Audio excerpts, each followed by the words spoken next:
So, Stephen D here on Pure 24/7 Radio, and today I am joined by Andy Godfrey. How are you It's doing? great to be with you. Thank you so much for having me. It's lovely to be talking to you.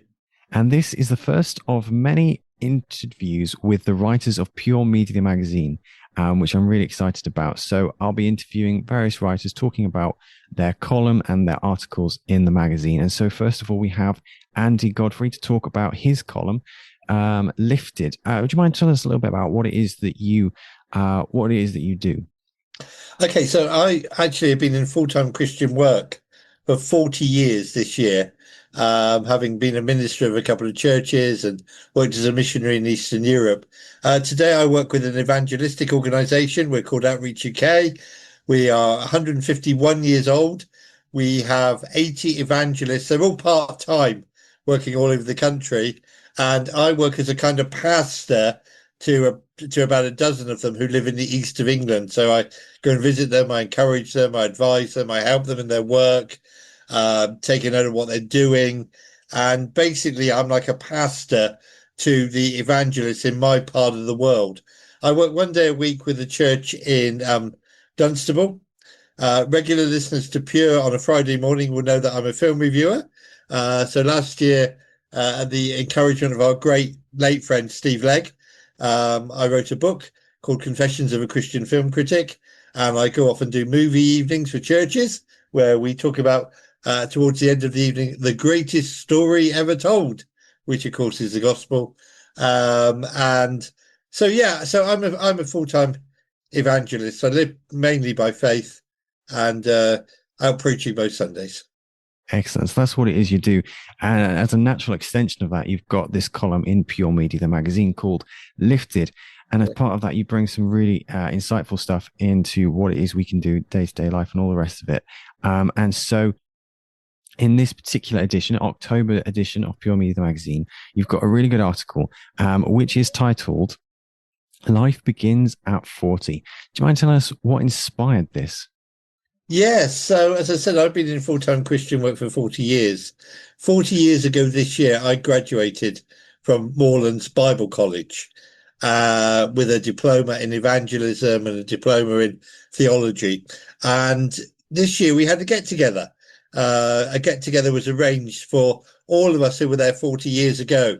So that's what inspired it. There were people who came. We actually had it, much to my great joy, in Milton Keynes, just down the road from where I live. And people came together who hadn't seen each other for 40 years. And it was just a joy to be reunited with friends, with people I just didn't know what they'd done over that 40 years, people I'd lost contact with over 40 years, as well as a couple of the lecturers from that time as well, and the current principal. So the article was inspired by a Bible college reunion where we got together. I've seen some of my friends over the years. There were three of us at college that were particularly close. We called ourselves the Three Musketeers, and the other two Musketeers were at this reunion. And I've seen them on and off over the years, but it was really great to have this get together and catch up with people. And some had gone into full-time Christian work after Bible college, others hadn't, and it was just great to catch up and see what people have been doing. So the article was inspired by a reunion, a 40-year reunion of those of us who were at Moorlands Bible College all those years ago. I'm sure as a movie critic, you probably think of some films or programs. I'm trying to think of one where reunions have taken place and there's been a lot of humor around that. I'm trying to think. I think Frasier, there was at least one in Frasier. Might have even Yes, been in Friends or other TV series and right. programs. I'm wondering if Yeah, there's any films with that. I can't think off the top of my head. I wish you'd asked me that off air because I would have looked them up. But I'm sure there are. There are many films where people get back together. There was one a couple of years ago called Past Lives, which was a Korean film, but it did very well here, and it was about a Korean two children in Korea who were separated at the age of 12 because her parents were going off to New York, and they get together many years later, and she's married, but there is a connection between the two of them and an attraction. So I think that's the most recent one that I can think of off the top of my head. But also, you tend to get let's be honest, some horror films where people get together. I can think of a few horror films where people get together for a reunion. They go off to a cabin in the woods and all sorts of nightmares ensue. So, that's not necessarily a good idea to get together in that way. But yeah, there have been a number of these over the years. And, it is good to catch up with people. I mean, some of them I didn't recognize. People have changed. I mean, I have a beard, which I didn't have then. Other people have obviously got older, and some haven't changed at all. It's really weird how some have changed and some hadn't, and some have changed beyond recognition, and others look exactly the same. Yeah, a lot can happen in 40 years, Yeah, I can imagine. it's a long time.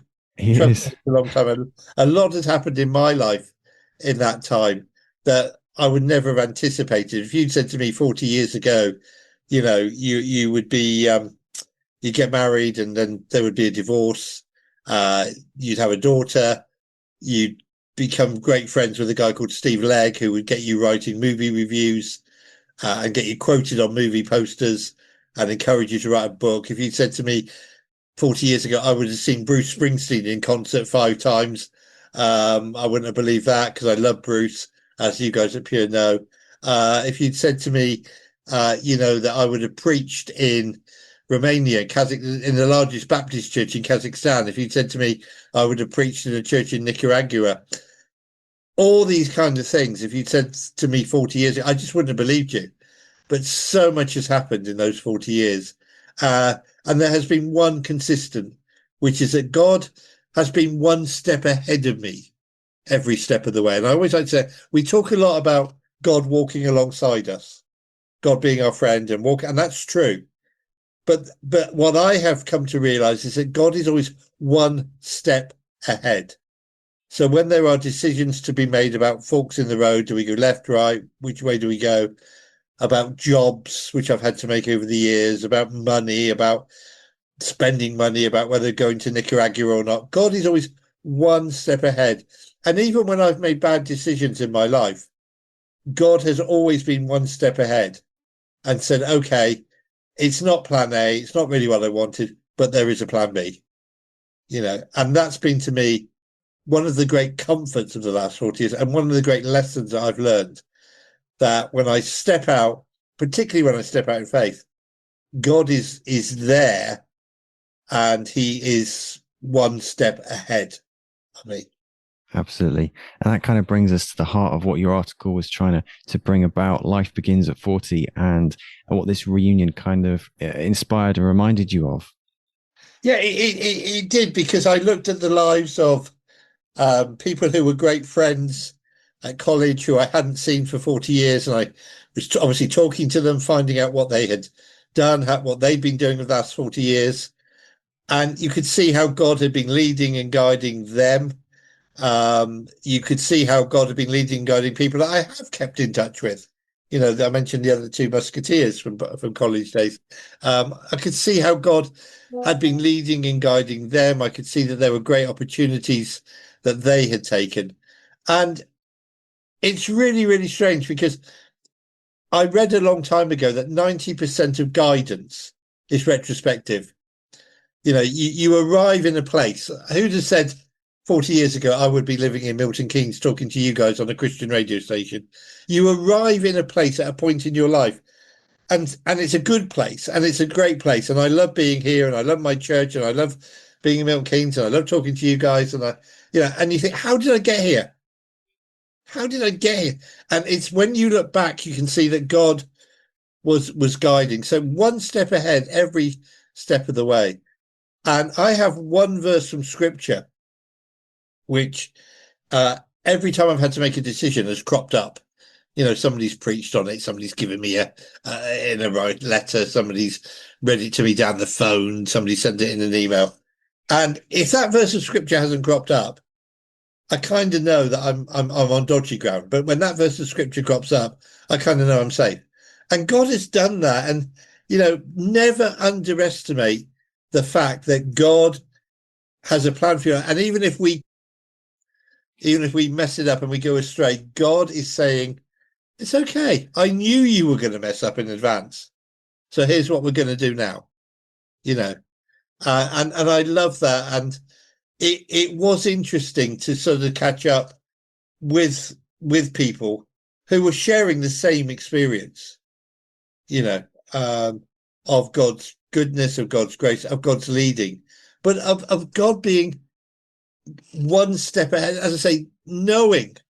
I was at home group the other night. We were talking about the children of Israel in Egypt. God knew that they were going to spend 400 years in Egypt. He's one step ahead of them.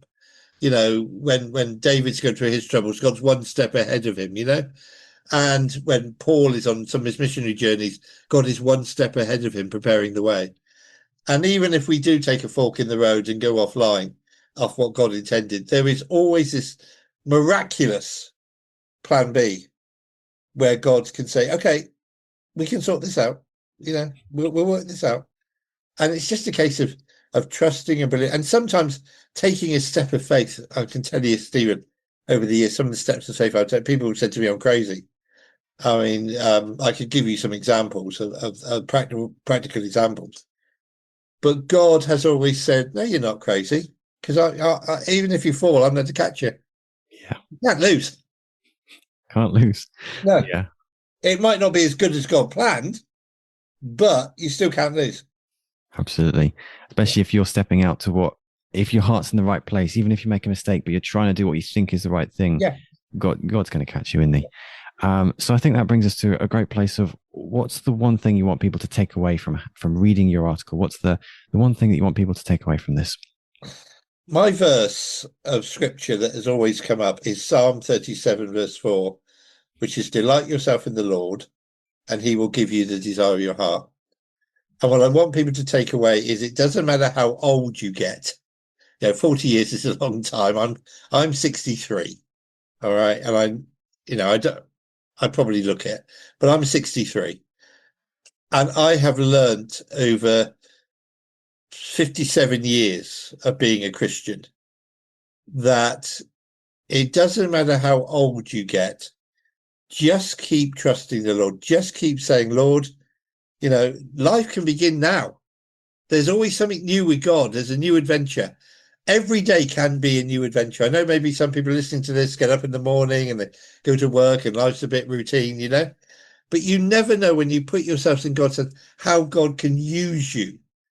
And I do a lot of evangelism training. And if anybody wants to book me up to come to their church to do evangelism training, I mean, please get in touch with Pure. We'll come and do some evangelism training. And something I say in the evangelism training course is that every single Christian, you might be the town dustbin man, you might work in an office, you might be a teacher, you might be unemployed. Every single Christian putting themselves in the hands of God can be used by God. And let God take you by surprise with what he can do with your life. Don't just settle. I mean, a daily prayer in our organization, Outreach UK, is, Lord, today, lead me to someone you want me to tell about Jesus. So every morning I wake up and I say, Lord, today, lead me to somebody that you want me to talk to about you. And sometimes that happens when we're out doing street work. Sometimes that happens when we're out doing door-to-door work. But, everybody can pray that prayer, and everybody can pray today, Lord, use me in a way that surprises me. We get...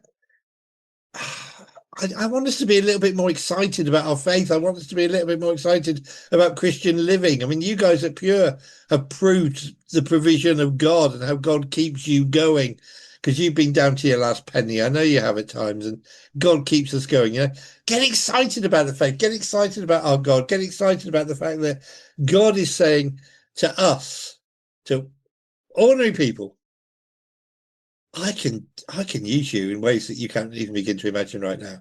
Just put your life in my hands. And whether you're 40 or 60 or 70, you look at some of the people. I mean, Noah was over 600 years old when he finished the ark. Abraham was however old he was when he had Isaac. Sarah was 90 years old. And it doesn't matter. 40 years of the last experience has taught me that every single day can be, if I let it be, if I want it to be, an adventure with God. Some days I don't want it to be. Some days I just want to live an ordinary, quiet life and, go to work and come home and have me tea and sit down and watch a movie watch Raiders of the Lost Ark on TV. Some days I just want to do that. But when your life is lived with God, it can be really amazing. There's no end to it. That's amazing. Thank you so much, Andy Godfrey, for bringing us the Lifted article to Pure Media, the magazine. Definitely worth a read. Thank you, Andy. My pleasure, Stephen, and God bless you. God bless Pure. Rated 5 stars by Sorted Magazine's film critic, Pure 247 takes you behind the scenes of the birth of a global Christian radio station. Andy B will have you laughing and crying as you discover what it takes to create ministry that matters in this inspiring tale of perseverance, honesty, and vulnerability. Buckle up and get ready for a story that's uplifting as it is entertaining. Behind the microphone, they face bankruptcy, eviction, and 2 life-changing surgeries. Can they make it? Will they make it? Get your copy of this life-changing book today. Pure 247 is available now on Amazon. Andy B is best described as a man after God's own heart, who insists that God's vision and resourcing trump all handicaps.